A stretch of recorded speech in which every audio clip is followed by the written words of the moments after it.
안녕하세요. 오늘의 사연입니다. 구독과 좋아요 한 번씩 부탁드릴게요. 바로 사연 시작하겠습니다. 경기도에 사는 김복자입니다. 오랜 세월을 함께한 남편은 1년 전 병으로 세상을 떠났네요. 자산이 제법 있었던 남편은 나름대로 유산을 남겨줘서 생활에는 큰 어려움은 없습니다. 남편과 함께 살던 큰 집에서 저 혼자 살기에는 너무 넓어서 팔았고 다른 작은 아파트로 이사를 했어요. 근처에는 아들 부부가 살고 있고요.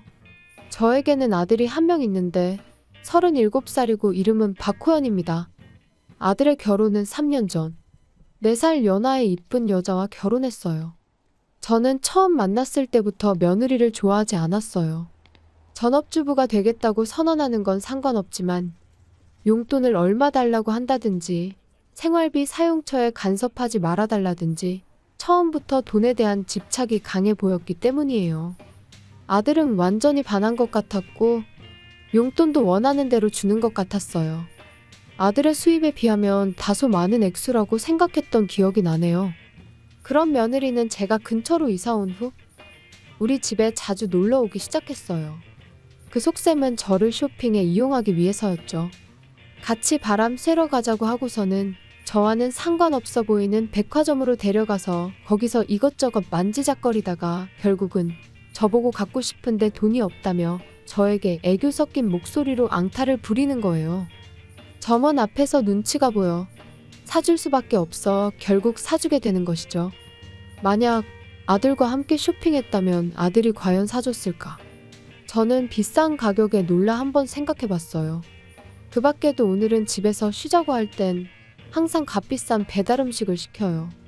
저 혼자라면 저녁에 먹다 남은 음식 데워 먹으면 되는데 굳이 이렇게 비싼 걸 시켜달라고 하니 잔소리라도 하고 싶지만 며느리가 저와 먹는 밥은 너무 맛있다고 웃으며 말해서 차마 화낼 엄두가 나지 않았어요. 제가 화를 낸다면 왠지 지는 것 같은 기분도 들었고 결국 아무 말도 못한 거죠. 며느리는 아들과는 어떻게 지내는 걸까? 평소 식사라든가 집안일이라든가 쇼핑이라든가 궁금한 게 많아서 한 번은 아들에게 물어본 적이 있어요.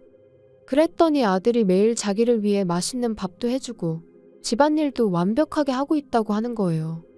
아들의 말투에서 거짓말처럼은 느껴지지 않았어요. 하지만 정말 며느리가 하는 건가? 그런 의문이 들었어요. 그리고 제가 사준 화장품 등은 어떻게 쓰고 있는 걸까?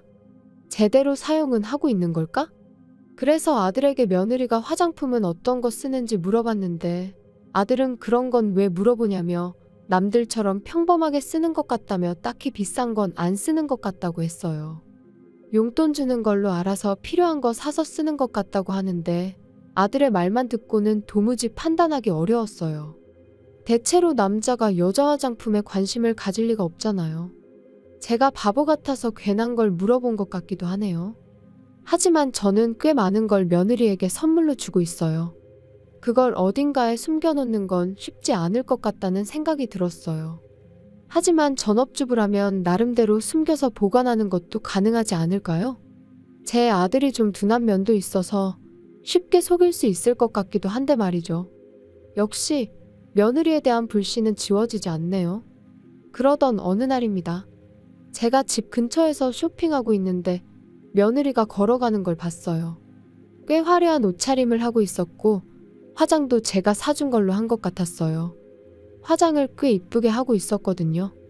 이런 시간에 이렇게 화려하게 차려입고 어디로 가는 거지? 아들이라면 분명 아직 회사에 있을 텐데. 그때 약속이라도 한 건지 외제차 한 대가 다가왔고 며느리는 그 차에 올라타고 가버렸어요. 운전석엔 어떤 사람이 타고 있는지는 안 보였지만 사라져가는 차의 뒷모습을 서둘러 폰에 담았어요. 분명 뭔가 도움이 될 때가 올 것 같았거든요. 며느리가 낯선 차를 타고 사라진 걸 본 지 한 달 가까이 지났어요. 오늘도 어김없이 우리 집에 찾아온 며느리. 오늘도 비싼 점심을 사달라고 하려나? 그런 생각을 하고 있었어요. 그런데 며느리가 목마르다고 하더군요. 보통 시어머니와 며느리가 있으면 며느리가 마실 걸 준비하지 않나요? 상식이 없는 며느리라 어쩔 수 없이 저는 소파에서 일어나 차를 끓이려고 했어요. 그때입니다.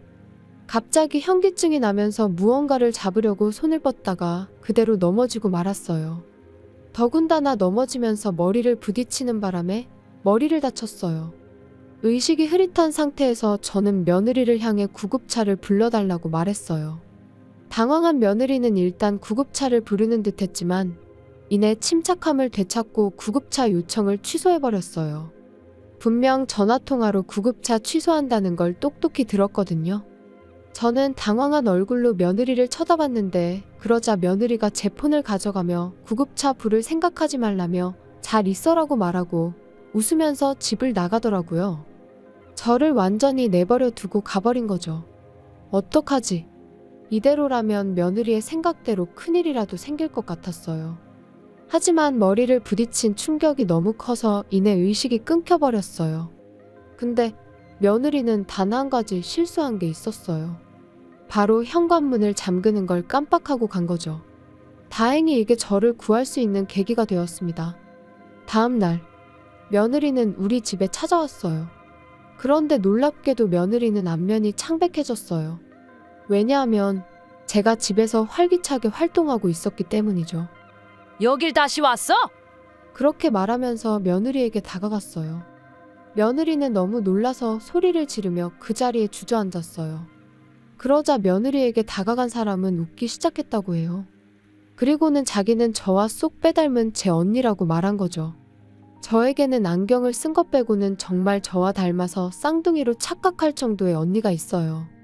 언닌 한 달에 한 번씩 우리 집에 놀러 와요. 어제가 그날인 거죠. 언니는 인터폰을 눌렀는데도 제가 보이지 않아 현관문을 열어봤대요. 그런데 평소에는 잠겨서 열리지 않아야 할 문이 쉽게 열렸다네요. 그건 며느리가 안 잠그고 갔기 때문이죠. 이상하다고 생각한 언니는 안으로 들어왔고 쓰러져 있는 저를 발견했어요. 곧이어 구급차를 불러서 저를 병원으로 데려다 주었어요. 병원으로 이송된 지 몇 시간 후에 저는 병원에서 깨어났고요. 언니가 아들한테 연락했고 아들은 병원으로 달려왔어요. 하지만 며느리는 말과 행동이 이상해서 며느리에게는 제가 괜찮다는 사실을 알리지 않았대요. 또 다른 위험을 예방하기 위함인 거였죠. 저는 머리를 맞은 것에 비해 생각보다 가벼운 상처를 입었어요. 의사 선생님은 제가 부딪힌 곳이 콘크리트나 아스팔트가 아닌 카페트 위였기 때문이라고 하더라고요. 그리고 아들과 누나에게는 진실을 말해주었습니다. 제 말을 듣고 두 사람은 분노에 휩싸였어요. 며느리가 저를 싫어하는 이유가 뭘까요? 저는 몰랐지만 다음날 만난 언니가 그 이유를 물어봤어요. 언니가 며느리한테 무슨 억하심정이 있어서 이런 행동하냐고 물었는데 며느리는 웃음을 터뜨렸다고 해요. 며느리는 원한 같은 건 없고 다만 돈이나 빨리 남겨주고 사라져줬으면 좋겠다는 말을 했다네요. 이 얼마나 무서운 말인가요? 제 돈을 노리고 집에 놀러 온 건 알고 있었지만 유산을 이런 식으로 노리고 있을 줄은 정말 꿈에도 몰랐어요. 남들보다 조금 더 많은 유산을 갖고 있으면 이런 일도 겪을 수 있구나. 저는 정말 슬펐어요. 사실 저와 아들은 옆방에서 모든 걸 다 듣고 있었어요. 병원에서 검사한 결과 아무 이상이 없어 오늘 아침 퇴원했기 때문이죠. 그래서 아들은 방을 뛰쳐나왔고 아들은 뺨을 한 대 때리며 감히 그런 말을 할 수 있냐며 화를 냈어요. 하지만 며느리는 표정 하나 안 바뀌고 때릴 테면 때려보라고 하더라고요. 저도 곧이어 방에서 나와 며느리에게 말했어요. 너가 하는 말 다 듣고 있었어. 나는 너를 진심으로 대해주려고 했는데 악마가 따로 없구나. 내가 넘어질 때 잡아주는 척하고 날 오히려 바닥으로 밀친 거 내가 기억 못할 줄 알아? 그러자 며느리의 얼굴이 새파랗게 변했어요. 그때 며느리의 얼굴은 결코 잊을 수가 없네요. 무언가에 홀린 듯 환하게 웃고 있었거든요. 잊고 싶어도 절대 잊을 수 없는 얼굴이에요. 그리고 아들은 며느리에게 이렇게 말했어요. 이 일은 이미 경찰에 다 말해놨으니 조만간 조사받아야 할 거야. 그리고 지금까지 잘도 속이고 있었네. 아들은 가방에서 서류 뭉치를 꺼내는데 거기엔 며느리의 행적이 담긴 사진들이 있었어요. 사실 한 달 전에 제가 본 며느리가 처음 보는 외제차를 타고 간 것과 그때 찍은 사진을 아들에게 건네줬었거든요. 어라, 들켰네. 들켰다고 말하는 건 이미 모든 걸 인정한다는 거겠죠? 며느리는 1년 전부터 바람을 피고 있었고 상간남은 유부남이더라고요. 저한테 백화점 가서 사달라던 옷과 화장품들은 바람필 때 사용했던 거였죠. 선물로 사준 게 바람피는데 사용됐다고 생각하니 정말로 기분 나빴어요. 게다가 그 유부남의 와이프는 임산부라고도 하더라고요. 그런 와이프를 두고 바람피우는 남자도 어이없지만 그런 남자를 만나는 며느리도 도저히 이해 불가였어요. 아들은 며느리 보고 인간 쓰레기라며 분노하는데 며느리는 자기는 아무 잘못한 거 없다고 오히려 떳떳해했어요. 우리 모두는 며느리의 첫마디에 깜짝 놀랄 수밖에 없었죠. 나는 정말 아무 잘못 없어. 왜냐면 지금 내 삶에서 어디서 보람을 찾으라는 거야? 전업주부가 이렇게 재미없는 건지 정말 몰랐어. 종일 집안이라고 남편만 오매불만 기다리고 나랑 전혀 맞지 않아. 그러니까 조금 노는 것 정도는 괜찮지 않아? 그리고 어머님은 돈 쓰는 재미를 몰라서 정말 별로였어. 난 고백받아서 만났을 뿐이니까 나한테 뭐라고 하지 마. 분명 전업주부가 되고 싶다고 한 건 며느리였는데 지금 와서 별로라고 하다니. 아무도 며느리의 외침에 공감하는 사람은 없었고 그때 때마침 인터폰이 울렸어요. 나가보니 경찰관이 있었어요. 아마도 며느리를 연행하러 온 것 같았어요. 그로부터 얼마의 시간이 지났을까. 우선 아들 부부는 곧바로 이혼이 성립되었어요. 이혼하면서 며느리에게 위자료 청구도 했고요. 그 상간놈한테도 당연히 청구했고요.